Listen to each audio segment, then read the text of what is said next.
Universalist Fellowship of Clemson on this beautiful day. And I'd like to, before we begin, to draw your attention to all the jonquils that are blooming. Over the last few years, we have planted every one of those jonquils in memory of people we love.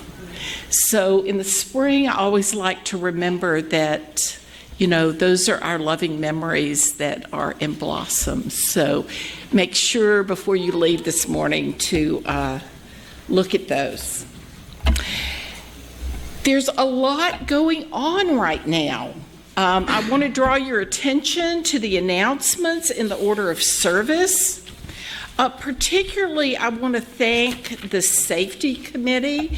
There's a short note from them. They have been working really hard and thoughtfully and are continuing the work to put together policies that help us stay as safe as we can be.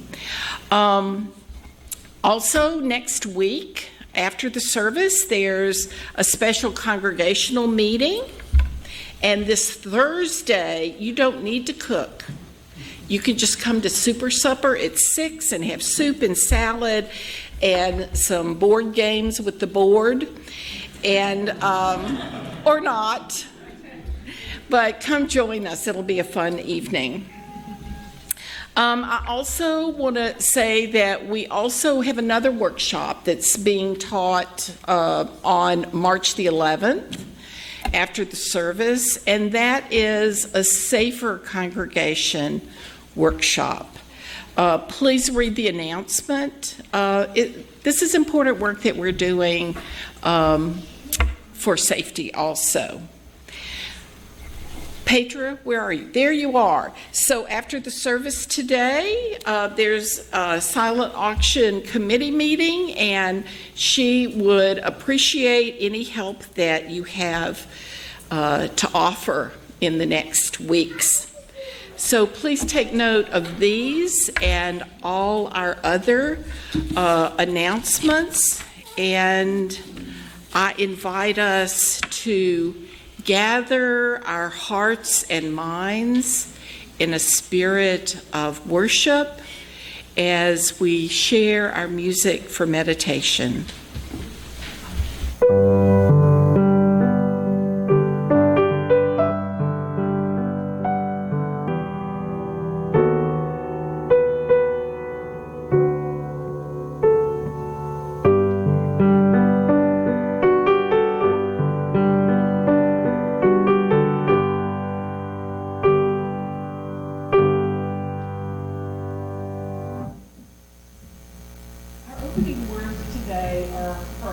Berry. When despair for the world grows in me and I wake in the night at the least sound in fear of what my life and my children's lives may be, I go and lie down where the wood drake rests in his beauty on the water and the great heron feeds.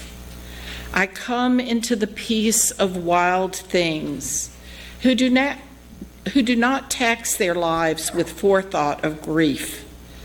I come into the presence of still water, and I feel above me the day-blind stars waiting with their light. For a time I rest in the grace of the world and am free. I'd like to invite my friend Finn and his to come light our chalice as we rise in the body of the Spirit to share our affirmation, which is printed in our order of service. It begins with that all-important word. Love is the spirit of this church, and service is its law. This is our great covenant, to dwell together in peace, to seek the truth in love, and to help one another. Let us now join in singing hymn number 188, Come, Come, Whoever You Are. Where's the poet, Rumi, and sing it through this time.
I'd like to invite our young people and those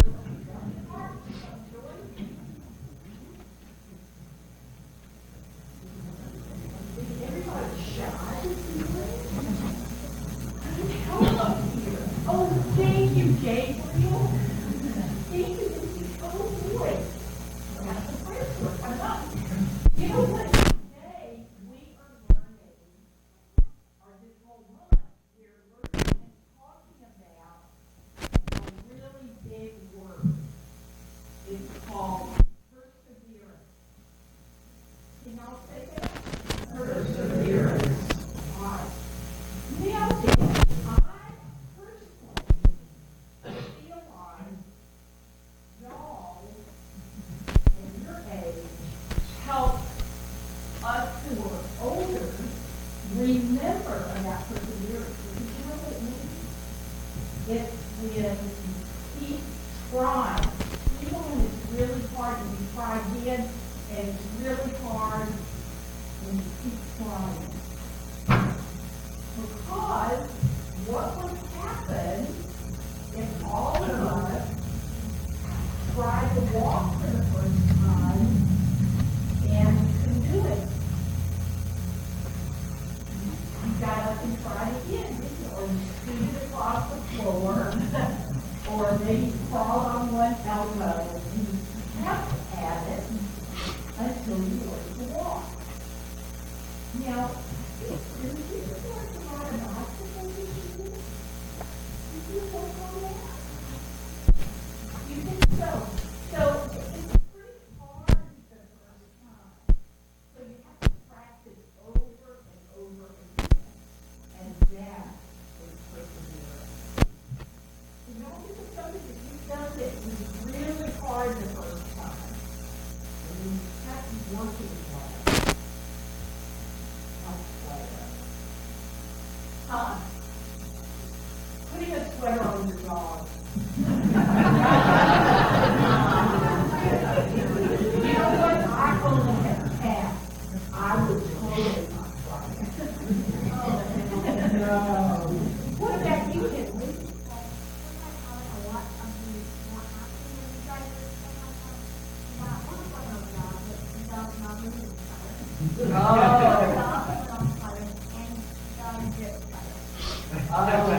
So, but you know what? Perseverance is like, okay, we know the first one was such that this dog was flopping his legs out in the sweater or something, and then the other one tore. So perseverance would be, if you go back and say, okay, we learned that this sweater was too big, and we learned that the fabric wasn't picking up on that.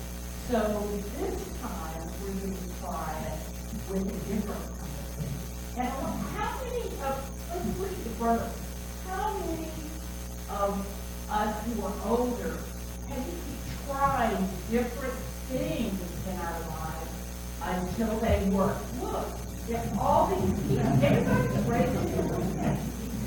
So one of the things we need to keep remembering and things that y'all know very well, all of us have to remember is often it's really important to try.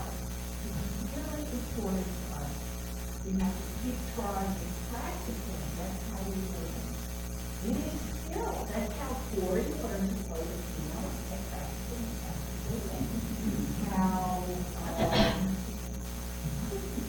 things that are really important in your life. And it's important for us now, this isn't practice.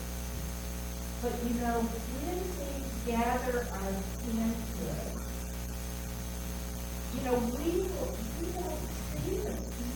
We won't see the children who get those senses. But we know that there are people out there who, you know, we have enough food to eat every day, but there are not people who are not working with them. And families do like to eat enough food. And so part of our perseverance as a community is to say we are going to keep helping helping people who need our help in the food have the money and resources. So as we take an offering of our monetary gifts, I invite our children to help take up our canned goods.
Given in love and hope, continue a cycle of love and hope. Let us sing our young people their pledge.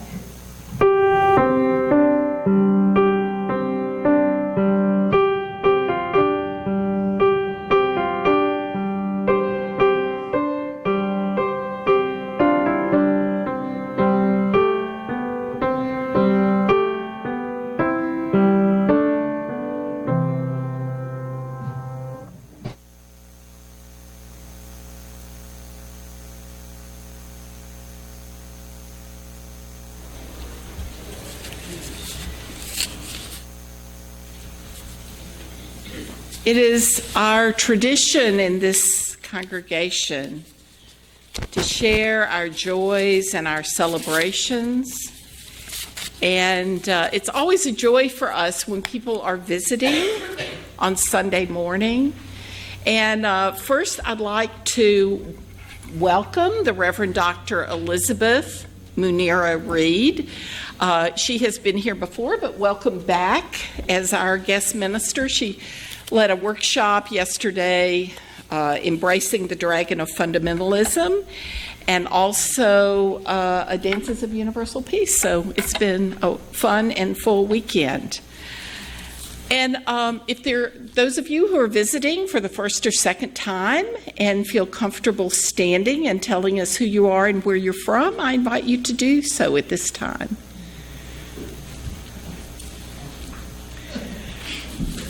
Good morning. We're once again visiting from Charleston. We love coming up here to Clemson and spending time with you all. We've had the pleasure of being with the workshop in the year.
hope that you will join everyone for social time and conversation at the end of the hall in the social hall. So thank you for joining us today. I also want to hold up these joys and concerns. Jenny Loy shares that Lakin Murray, who attended this congregation as a teen, has Guillain-Barré syndrome, and she's been put on a ventilator but is now improving. Cindy Lee shares, I feel like one of the gentle, angry people about the latest school shooting. Renee Mendola shares, my sweet old pet goat Mandy died, and my big dog Paddington has been in and out of the hospital, but seems to be on the mend. Derek celebrated the big 50th birthday on Thursday. Congratulations. Del Kimbler shares this joy that he and some other people spent untold hours the past year working on policies and bylaws that are bearing fruit, and the first C of the amendments will be on the agenda at the next congregational meeting next Sunday. So please join everyone to look at those, consider them, and vote on them.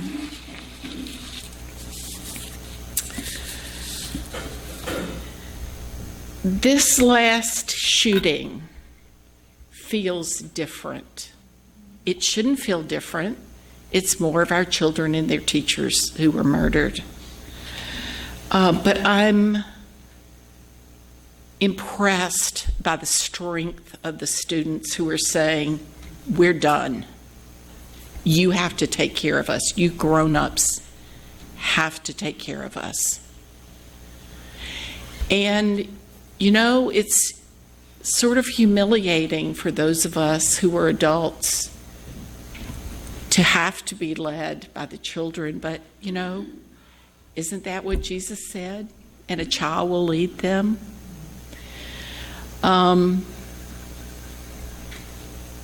We've said over and over, this is it. But today I will light a memorial candle, not only for these victims, but also all our children and their teachers who have been murdered before. Perhaps it's time for us to light a memorial candle in the service every week if there is a mass murder. Let's commit ourselves to that.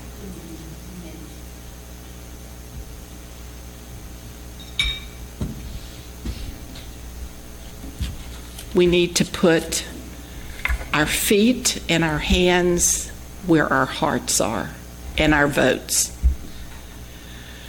This week, Elaine called me and said that the choir would like to sing today. And they're going to offer a requiem that was written for the tsunami. It's been sung for many national disasters. May we dedicate ourselves to do the work so this beautiful song need not be sung again for our children's deaths. Thank you for your commitment.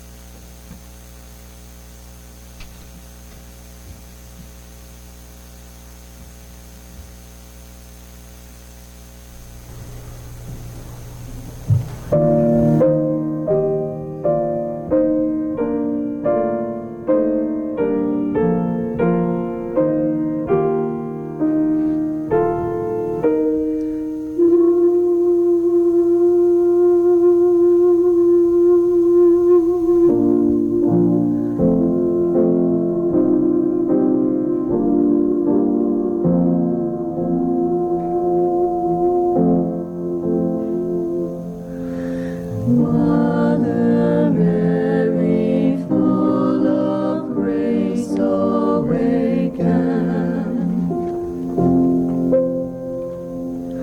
All our homes are gone, our loved ones taken by the sea. Mother Mary, calm our fears, have mercy. Drowning in a sea of tears, have mercy. Hear our mournful plea. Our world has been shaken. We wander, our homelands forsaken.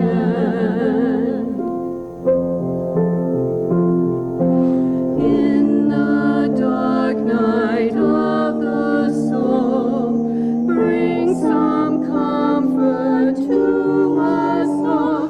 O Mother Mary, come and carry us in your embrace, that our sorrows may be faced.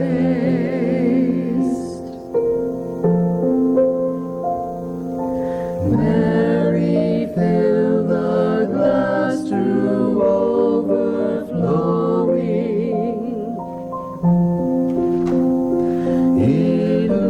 Illuminate the path where we are going.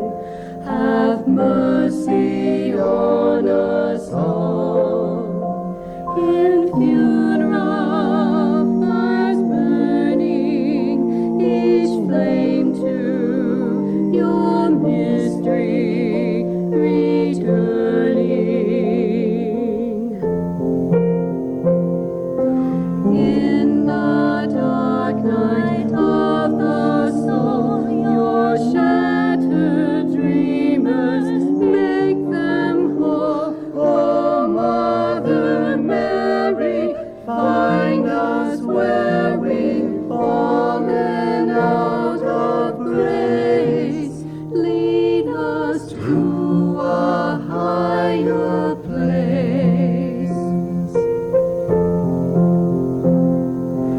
In the dark night of the soul, our broken hearts you can make whole.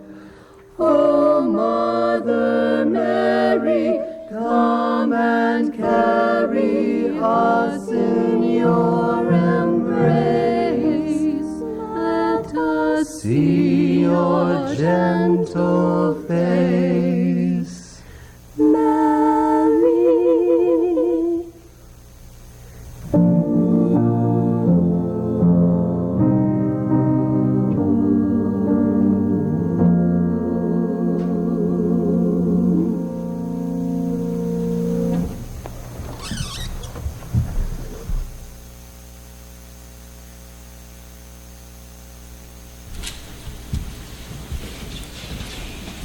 Thank you. For all that's been shared here, our joys and our concerns, let us take a few moments of silent prayer and meditation.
O love that flows through all people, all cultures, all faith traditions. We know that as part of the human family, we are both fragile and strong. There are many days when we do feel fragile, when we see changes in our nation, in our communities, in our lives that make us wonder what kind of lives we are building for our children and our grandchildren. And there are days when we feel overwhelmed by the pain and the suffering in the world. And that feeds our own sense of fragility and sometimes aloneness.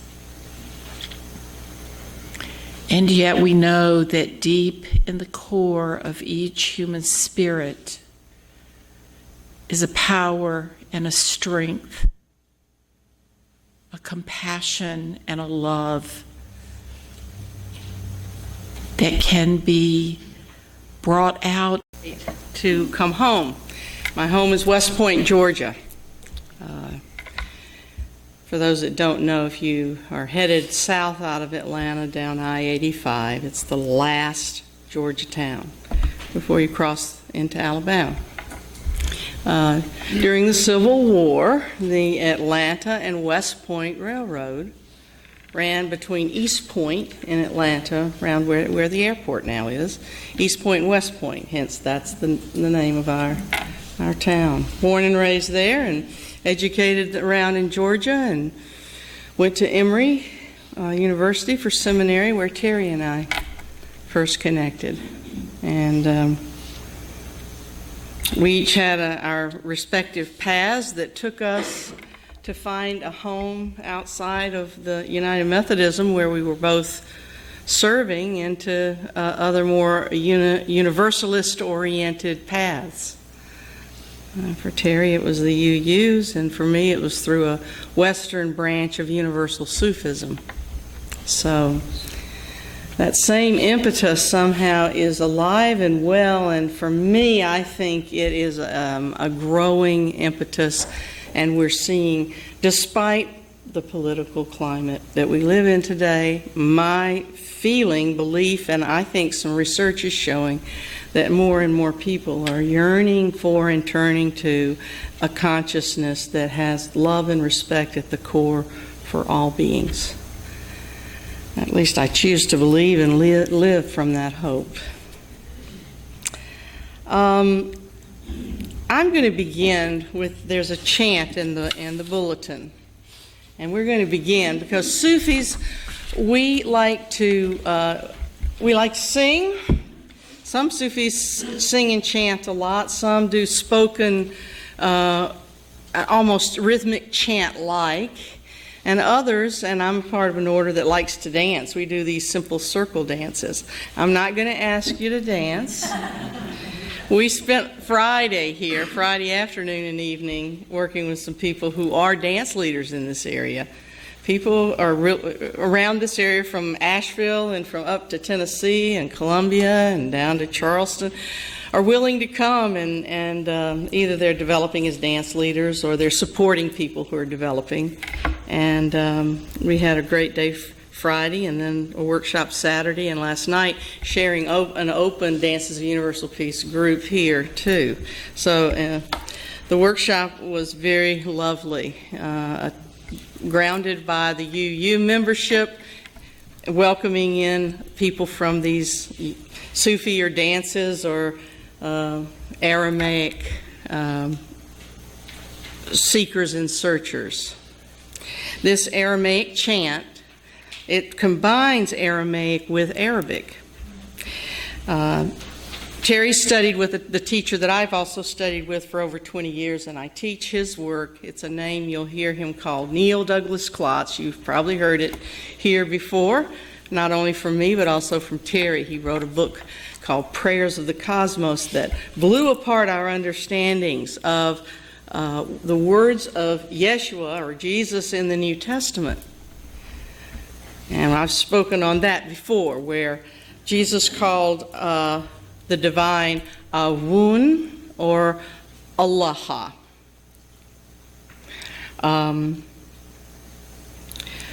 Allah basically means unity. It was a unitive worldview in Jesus' day, and it was only when Greek thought, Platonic thought, it took over and became the consciousness of the land that we began to think in dualisms. And that changed everything about how theology developed and how the church began to develop its theologies in ways that we now find, many people find, are not helpful to their lives. We'll talk about that some other time in more detail. Right now we're going to talk sacred unity. Avun, the word for God, also that was translated as our Father from the Lord's Prayer, our Father who art in heaven. The sound As points to the divine. BW, Buf, points to birthing. U points to breath, wind, or spirit. N points to coming to a point in form. So that one word, it would take a whole essay, at least a poem, to unpack the sound meaning, which is an Eastern or mystical approach to words. Would basically mean the birther, father, mother, the creative spirit that gave birth through breath, wind, and spirit coming into form in the creation. So you can see what happens as over time we talk about siphoning off the resources, like Neil talks about, just like the West siphons all the oil out of the Middle East. Siphons all the resources. But you siphon all the richness of meaning from a word like a wound down to our Father that ultimately has a richness about it that would open our minds in whole different ways to what this sacred unity is really all about, in which we live and move and have our being. So, in the Gospel of Thomas, which I'll speak about in a minute, in Logan 42, he uses the word Allaha Abaru, which basically was translated by some scholars as be passers-by. But ultimately, as these words were worked with, it really more appropriately would be passers through.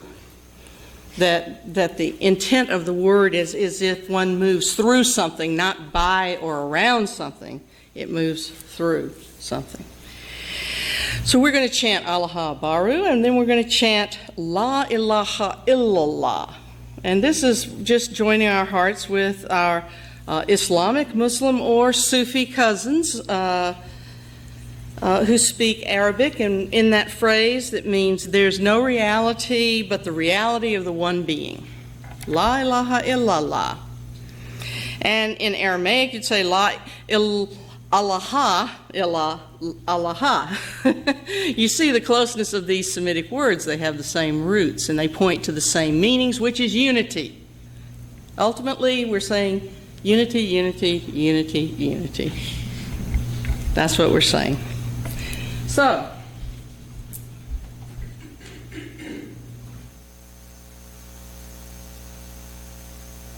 let's consider this a practice.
There we go.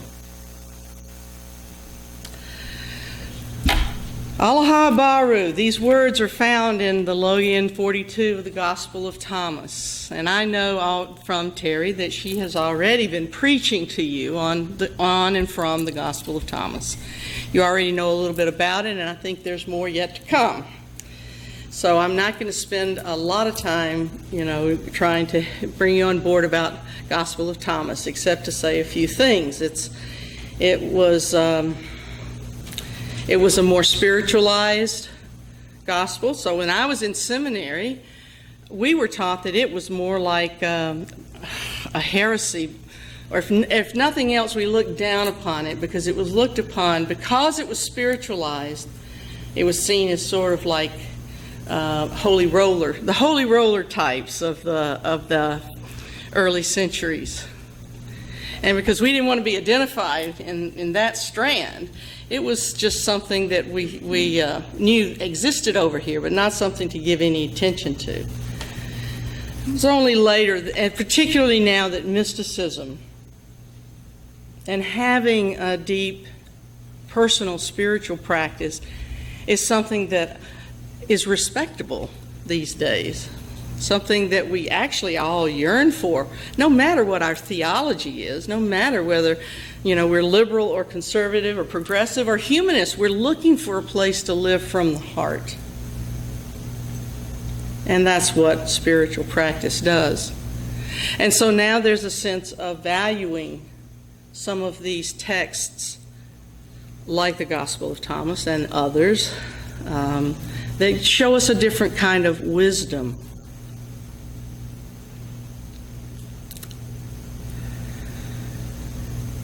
One of the things that I do back in Ohio is sit in an office and work with people. As a counselor, as a psychotherapist, I went back to do a doctorate so that I could work individually with people. And more I would call my work spiritual counseling as much as anything else. Because my experience is that people are trying to put their lives in some kind of larger perspective. And we live in a day and an age that causes us to wonder, why am I here and what difference can I make? How do I make sense out of a shooting? And what's mine to do? What's my response to that? The bigger questions of life. You are all asking your own, sitting here this morning. And most of the time people come into an office like mine because some crisis, great or small. A relationship's about to break up. Do I leave this marriage or not? I'm miserable in my job. Should I leave something I've done for 30 years to start over in a new career? I've been mistreated at my work or at home, and I'm finding it hard to get over this thing that's happened to me, trying to make sense out of it and decide what I need to do. People are asking big questions, which ultimately is a question that has to do with, how do I move through this with dignity or with grace or with anger or with reactivity? Am I called to raise a placard about what's happening metaphorically or really in reality? Or am I called to simply put my head down and bear it and say, well, I'm going to retire in a couple of years from this miserable job, so I'll just bear it? How do we go through? How do we move through something?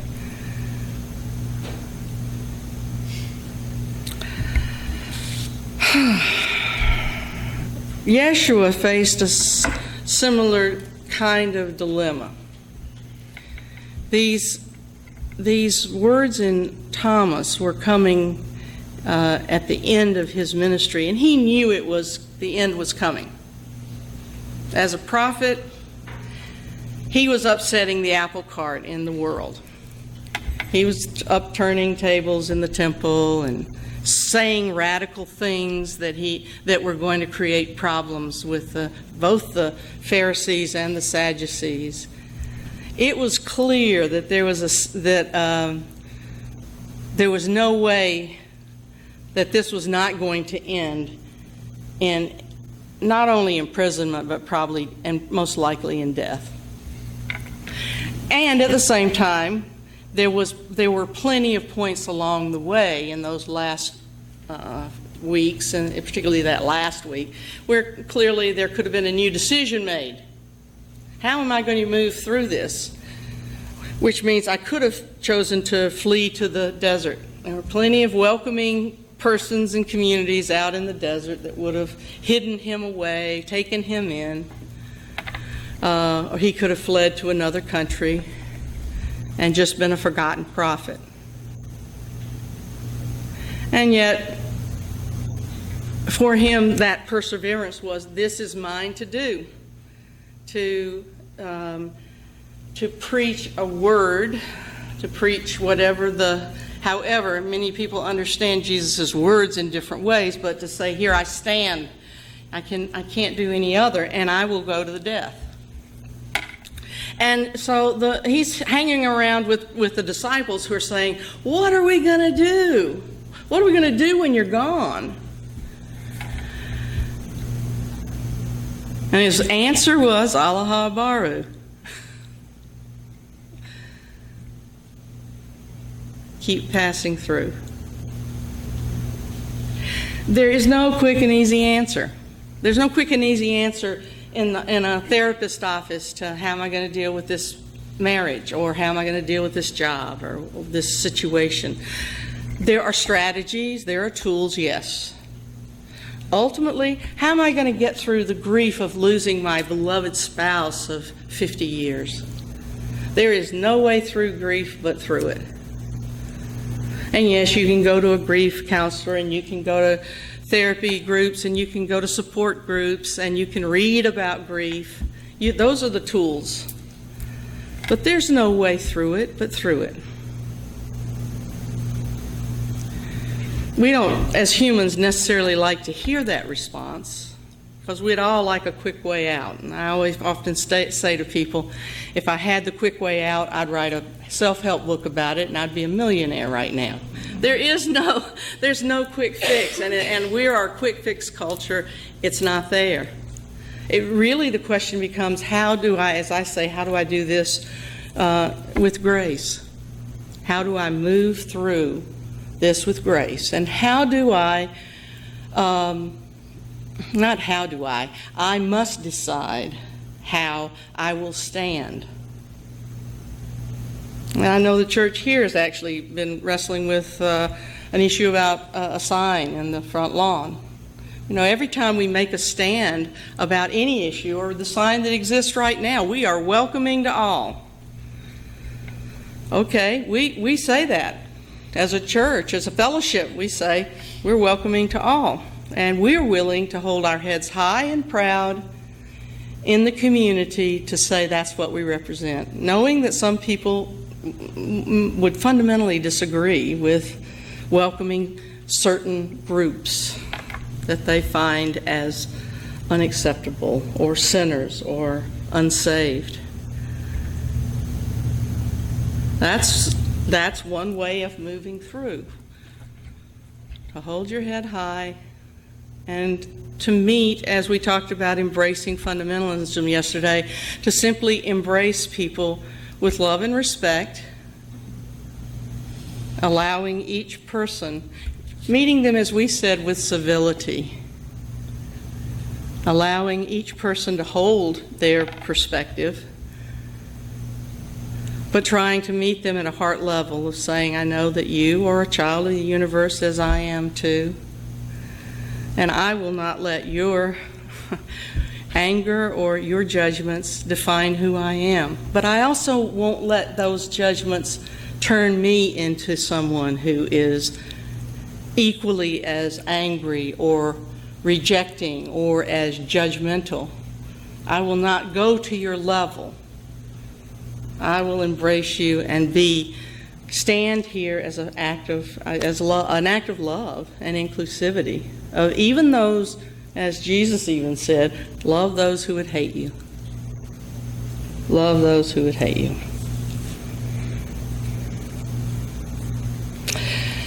So, I read this yesterday, and I'm going to read it again because I found it in the Rowe Conference Center magazine that came, or the catalog of retreats. Rowe Center, as many of you know, some may not, it's the UU Conference Center in Maine. Is it Maine or New York or Massachusetts? I knew it was an M word. Massachusetts, thank you. I've been there to conferences, actually, and Neil's taught there, but I've been there for other. They got great leaders. I'll give you a plug and a plug for a Rowe. If you haven't been there, go. There's all kinds of workshops that are great retreats. And Gene Houston's going to do one on the Dragon of Change, which was interesting. We had chosen this workshop title way months ago before this came out. So these convergences of thoughts were, an example of synchronicity. The dragon in Asian cultures symbolizes that which challenges us to grow and to build new strength and resilience and vision. It comes not to destroy us, but to stimulate the core of our creativity. You have to get really creative. How am I going to move through whatever this obstacle is, whether it be change, whether it be fundamentalism, whether it be a sign in the yard, whatever it is. How am I going to use my own creativity? It stimulates the core of creativity, responsiveness, and our agility of thinking. So this dragon takes us to the depth of our spirituality, integrity, and power. So we can embody these qualities as new solution strategies and action. Each of us must choose. Either we recite the litany of frustrations that we are facing in our lives, whatever the challenge is, my parentheses, or we reinvent ourselves and recommit to what we stand for and recover our power by standing together in a radical new way. So, perseverance causes us to ask ourselves the questions, what's the nature, this is the core, what's the nature of my spiritual connection, of my larger connection? To find it, to claim it, to know the nature of one's faith, whether it's in the universal spirit or whether it's in a humanistic worldview, to find what that nature is, that core is, to call upon it, to claim it, and to hold fast to it.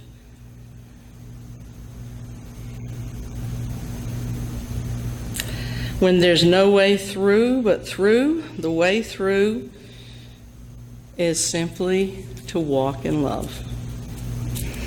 So we're going to sing, chant. And for those of you who do still like to move, the typical Sufi movement Hadra is on La ilaha illallah, sweep a little bit to the right, and then dive or breathe into the heart. So it's a symbol of unity. So for those who feel like making a movement, La ilaha illallah.